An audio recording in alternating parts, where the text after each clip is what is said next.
Welcome to my channel healthy cooking passion. ఈరోజు నేను మంచి దోశ రెసిపీ చూపిస్తున్నాను. అడే దోశ, మంచి ప్రోటీన్ రిచ్.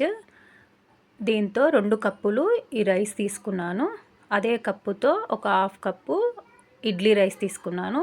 అలాగే హాఫ్ కప్పు మినప్పప్పు, ఒక కప్పు ఎర్ర కందిపప్పు, అలాగే ఒక కప్పు శనగలు, ముప్పావు కప్పు అలా పెసాలు తీసుకున్నాను. మీరు పెసరపప్పు, కందిపప్పు అలా పప్పు కూడా తీసుకోవచ్చు. నేను ఇట్లా పైన ఫైబర్ ఉండాలి కాబట్టి ఇట్లా పొట్టు ఉన్నవి తీసుకుంటున్నాను.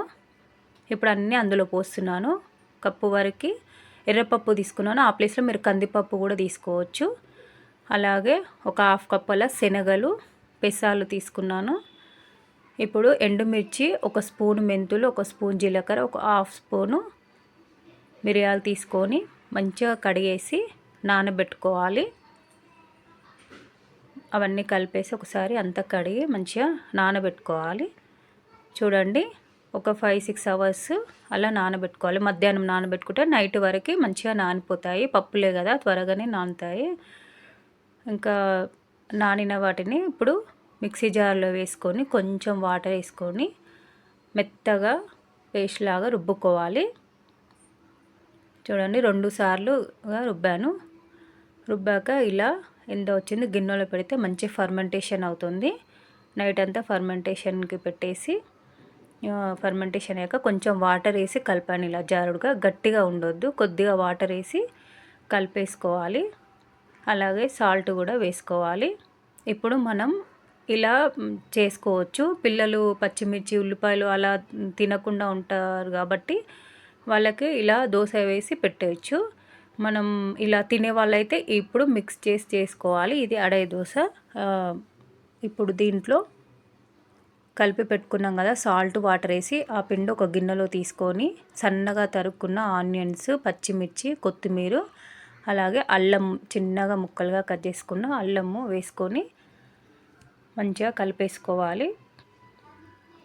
అందులో కొంచెం రవ్వ వేసాను, కొంచెం క్రిస్పీగా రావడానికి. అన్ని పప్పులు కాబట్టి ఇలా మెత్తగా వస్తుంది. అందుకని ఒక స్పూను అలా, స్పూన్ 1.5 స్పూన్ అలా రవ్వ వేసాను. ఆ పిండికి వేసి ఒకసారి మొత్తం కలిపేసుకోవాలి. జీలకర్ర మనం ఆల్రెడీ పిండిలో వేసాం కాబట్టి ఇందులో వేసుకోకుండా పర్వాలేదు.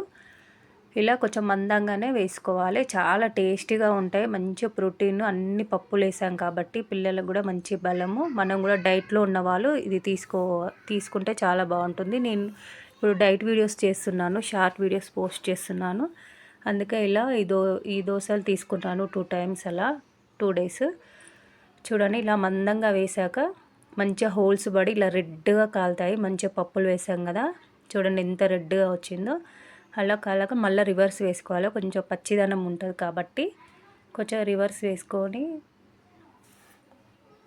మంచిగా కాల్చుకేసుకొని తీసేసుకోవాలి. చూడండి, రెడీ అయిపోయింది దోశ. ఇలా అన్నీ వేసుకోవాలి. నేను పల్లి కొబ్బరి చట్నీ చేశాను, చాలా టేస్టీగా వచ్చింది. పచ్చడి కూడా దీనికి అల్లం చట్నీతో కూడా తీసుకోవచ్చు. అల్లం చట్నీ ఉంది, నేను పెట్టలేదు. చూడండి, ఇలా చట్నీతో తినాలి. మంచిగా ప్రోటీన్ కాబట్టి ఎన్ని తిన్నా ఏం కాదు. ఈ వీడియో మీకు నచ్చినట్టయితే లైక్ చేయండి, షేర్ చేయండి, సబ్స్క్రైబ్ చేసుకోండి. ఇలా మంచి మంచి రెసిపీస్ కావాలంటే మీరు కామెంట్ పెట్టండి. మంచి రెసిపీస్ చేస్తాను. Bye friends.